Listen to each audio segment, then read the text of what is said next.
আসলে তন্নিষ্ঠা, আমরা যদি আমাদের দেশে ভালো কিছু একটা হয় আর তাতে যদি আমাদের রাজ্যের, আমাদের বাংলার নাম চলে আসে, তাতে আমাদের গর্ব করার মতো একটা জায়গা তৈরি হয়। ঠিক তাই। কিন্তু এখন যে বিষয়ে বাংলার নামটা উঠে আসছে তাতে খুব একটা গর্বিত হতে পারছি না। সংসদে স্মোক ক্যান কাণ্ড এবং তাতে জড়িয়ে গেল আমাদের রাজ্যের নাম।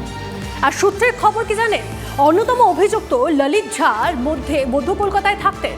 তার সঙ্গে চলতি বছর এপ্রিলে হালিশহরের পড়ুয়া নীলাক্ষ আইচের পরিচয় হয়। সংসদ কাণ্ডের যে প্রথম ভিডিও নীলাক্ষকে পাঠান ললিত।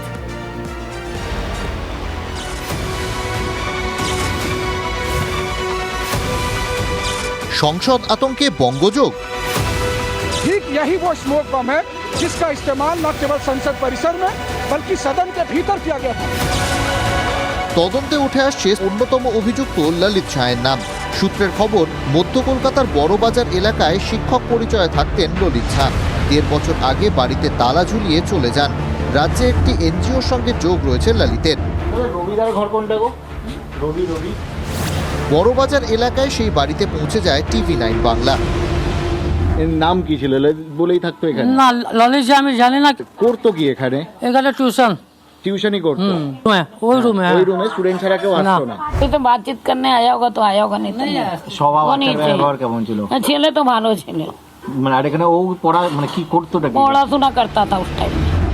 ললিতের সঙ্গে যোগাযোগ মিলেছে উত্তর 24 পরগনার হালি শহরের বাসিন্দা নীলাক্ষ আইচের। কে এই নীলাক্ষ আইচ? নীলাক্ষ আইচের বাড়ি হালি শহরে। বিধাননগর গভর্নমেন্ট কলেজের ইংরেজি বিভাগের 2য় বর্ষের ছাত্র। বাবা নিলয় আইচ ব্যবসায়ী। নীলাক্ষ ছোটবেলা থেকেই নেতাজি সুভাষচন্দ্রের ভক্ত। তিনি একটি স্বেচ্ছাসেবী সংগঠনের সঙ্গেও যুক্ত। কয়েকজন সহপাঠীদের নিয়ে ওই সংগঠন চালান। TV9 বাংলা পৌঁছে যায় হালি শহরে নীলাক্ষর বাড়িতে। আমাদের প্রতিনিধির সঙ্গে কথাও বলেন নীলাক্ষ। তিনি স্বীকার করেছেন কলকাতায় একটি অনুষ্ঠানে ললিত ঝার সঙ্গে পরিচয় হয়েছে তার। তারপর থেকে ললিতের সঙ্গে বহুবার ফোন ও সোশ্যাল মিডিয়ার মাধ্যমে যোগাযোগ হয়। আমার সাথে ওনার পরিচয় হয়েছিল একটি ইভেন্টে, এপ্রিল মাসে একটি অনুষ্ঠান হয়েছিল ললিত ঝার সাথে। সেন্ট্রাল অ্যাভিনিউয়ে ইন্ডিয়ান অ্যাসোসিয়েশন হলে একটা ইভেন্ট হয়েছিল, তো সেখানে ওনার সাথে আমার প্রথম পরিচয় হয় এবং সেটার মাধ্যমেই আমি ওনার পরিচয়টা পাই। কেন সংসদের ভিডিও নীলাক্ষকে পাঠালেন ললিত? এটা আমরা কেউই কিছু জানতাম না। উনি হওয়ার মানে এরকম কিছু যে হয়েছে, হ্যাঁ, আমি তখন পার্সোনালি কলেজে ছিলাম। কলেজ থেকে বেরোনোর পর দেখি এই ললিত ঝা আমার হোয়াটসঅ্যাপে একটি মেসেজ পাঠান, এই একটা ভিডিও পাঠান এই ঘটনাটার। হ্যাঁ, আমি শুধু সেটাই দেখেছিলাম এবং সেই মেসেজগুলো দেখেছিলাম, সেইটুকুই আমি জানি। ওনাকে ছাড়া আর অন্য কাউকে চিনতাম না। নীলাক্ষর বাবার দাবি, ছেলের এনজিওর ব্যাপারে তিনি কিছুই জানেন না। কলেজে যায়, কলেজ থেকে এবার ওর যদি বাইরে কোথাও পরিচয় হয় কি করে আমি জানবো? এনজিওটা যে করে, এনজিওটাতে যে করে, এটা তো ফিজিক্যালি কিছু করে না। যেটা হয় টোটালটাই ওদের কি বলে ফেসবুক, এইভাবেই হয়। অল্প দিনের জন্য চিনি, ওই নেতাজির কিছু কথার জন্য আমার সাথে পরিচয় হয়েছিল। আমার সাথে তো ঠিকঠাকই বিহেভিয়ার ছিল, কিছু খারাপ না। এটা হোয়াটসঅ্যাপ গ্রুপে ওই আমাকে অ্যাড করে রেখেছিল, যেটা আমি দেখার টাইম পাই না, পড়াশোনার অনেক চাপ। ভগৎ সিং এর ফ্যান ক্লাব। সংসদে তাণ্ডবের তদন্তে নেমে এই ফেসবুক পেজেই এখন নজর গোয়েন্দাদের। প্রাথমিক তদন্তের পর পুলিশ জানিয়েছে অভিযুক্ত সবাই ওই সোশ্যাল মিডিয়া গ্রুপের সদস্য। 1.5 বছর আগে সবাই মাইসোরে দেখা করেছিলেন। গোয়েন্দাদের দাবি, তখন থেকেই সংসদে হানা দেওয়ার ফন্দি আটে ওই গ্রুপের সদস্যরা। অভিযুক্ত সাগর লখনউয়ের বাসিন্দা। জুলাই মাসে দিল্লিতে গিয়েও সংসদ ভবনে ঢুকতে পারেনি সাগর। ফেসবুকে সাগরের সঙ্গে হরিয়ানা, রাজস্থান এবং কলকাতার অনেকের যোগাযোগ পেয়েছেন গোয়েন্দারা। বেকারত্ব ইস্যু নিয়ে কেন্দ্রের দৃষ্টি আকর্ষণ করতেই নাকি তারা এই ছক কষেছিলেন। একই সঙ্গে বিখ্যাত হওয়ার স্বপ্নও ছিল সকলের। সেই কারণে এই ছক কষা। পরিকল্পনাকে নিখুঁতভাবে বাস্তবায়িত করার জন্য সংসদ চত্বরের রেপ্লিকাও তৈরি করেন তারা। 6 জনই সংসদের ভেতরে ঢোকার চেষ্টা করেছিলেন, কিন্তু সাগর শর্মা ও মনোরঞ্জন ডি নামে ওই 2 যুবক একমাত্র পাস পান। অভিযুক্তদের কাছ থেকে অন্য কোনো অস্ত্র পাওয়া যায়নি। এখনো পর্যন্ত তাদের সঙ্গে কোনো সন্ত্রাসবাদীদের যোগও খুঁজে পাওয়া যায়নি। Bureau report, TV9 Bangla. বুধবার সংসদে স্মোক ক্যান নিয়ে তাণ্ডবের ঘটনায় তদন্তের নির্দেশ দেয় স্বরাষ্ট্র মন্ত্রক। 5 সদস্যের একটি টিম গঠন করা হয়। ইতিমধ্যেই নিরাপত্তা গাফিলতির অভিযোগে 8 জন নিরাপত্তারক্ষীকে সাসপেন্ড করা হয়েছে। ধৃতদের বিরুদ্ধে ইউএপিএ ধারায় মামলা রুজু করা হয়েছে।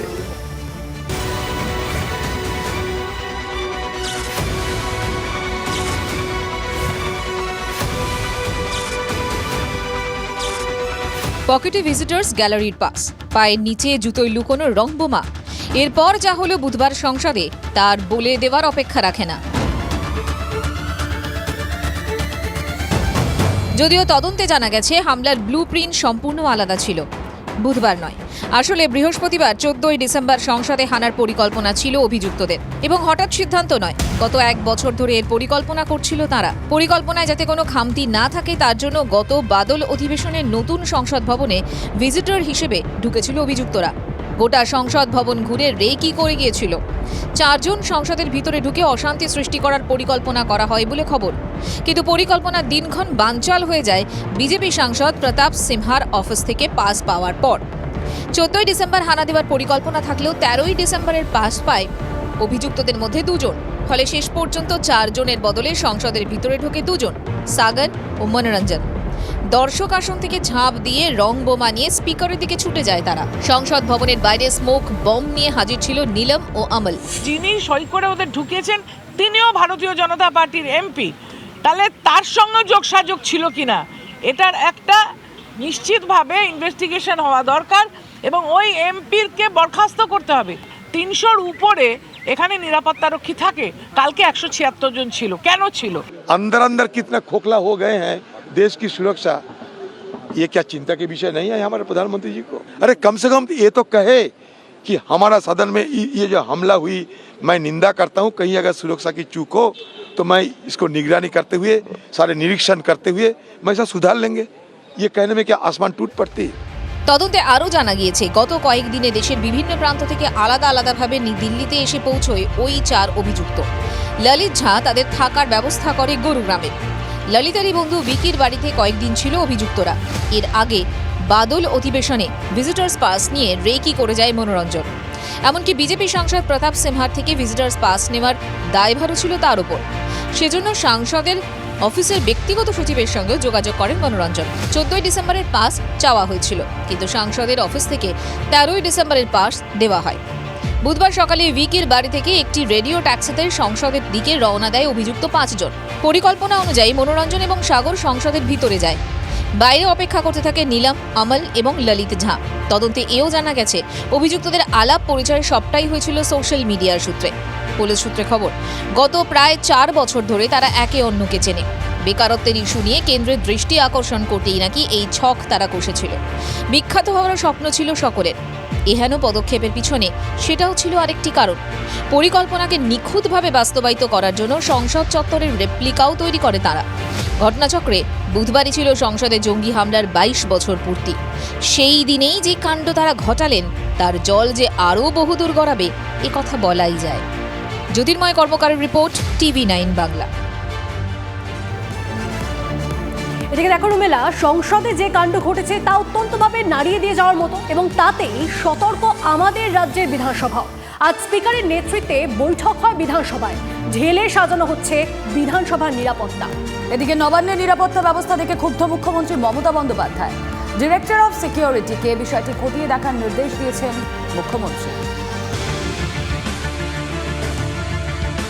বিরাট কোনো দুর্ঘটনা ঘটেনি ঠিকই, কিন্তু যা হয়েছে সেটা সংসদ ভবনের নিরাপত্তা নিয়ে প্রশ্ন তোলার জন্য যথেষ্ট। বুধবারের ঘটনা গোটা দেশে ব্যাপক প্রতিক্রিয়া তৈরি করেছে। এমন একটা কাণ্ডের পর আমাদের রাজ্যের কি অবস্থা? নবান্ন বা বিধানসভার নিরাপত্তা কতটা আঁটোসাঁটো? নতুন কি কোনো ব্যবস্থা নেওয়া হচ্ছে? এইসব প্রশ্নই যখন ঘুরপাক খাচ্ছে, তখন নবান্নের নিরাপত্তা নিয়ে ক্ষোভ প্রকাশ খোদ মুখ্যমন্ত্রীর। সূত্রের খবর যে তেমনটাই বলছে। বৃহস্পতিবার সময়ের অনেকটা আগেই নবান্নে পৌঁছে যান মুখ্যমন্ত্রী। তিনি যে সকাল 10:35 নবান্নে পৌঁছবেন সেটা কেউ আঁচ করেননি। সূত্রের খবর, মুখ্যমন্ত্রী নবান্নে পৌঁছে দেখেন ওসি এবং এসি নবান্ন সহ সেখানকার নিরাপত্তার দায়িত্বে থাকা অফিসাররা সকলেই গড়হাজির। ডিরেক্টর অফ সিকিউরিটিকে বিষয়টি খতিয়ে দেখার নির্দেশ দেন মুখ্যমন্ত্রী। গোটা বিষয়টিতে বেশ ক্ষুব্ধ তিনি। এদিকে বিধানসভার নিরাপত্তা ব্যবস্থাতেও অনেক বদল আনা হচ্ছে। স্পিকারের নেতৃত্বে বৈঠকে যে সিদ্ধান্ত নেওয়া হয়েছে তা অনেকের কাছেই যথেষ্ট করা। এবার থেকে বিধানসভার গেটে বসছে ক্যামেরা। বিধানসভায় যারাই ঢুকবেন তাদের ছবি তোলা থাকবে ক্যামেরায়। বিধায়ক, সাংবাদিক, কর্মী সবাইকে আই কার্ড দেখিয়ে ঢুকতে হবে। বিধায়কদের নিরাপত্তা কর্মীরা অস্ত্র নিয়ে মূল বিল্ডিংয়ে ঢুকতে পারবেন না। বিধানসভার নিরাপত্তারক্ষীদের কাছে জমা রাখতে হবে অস্ত্র।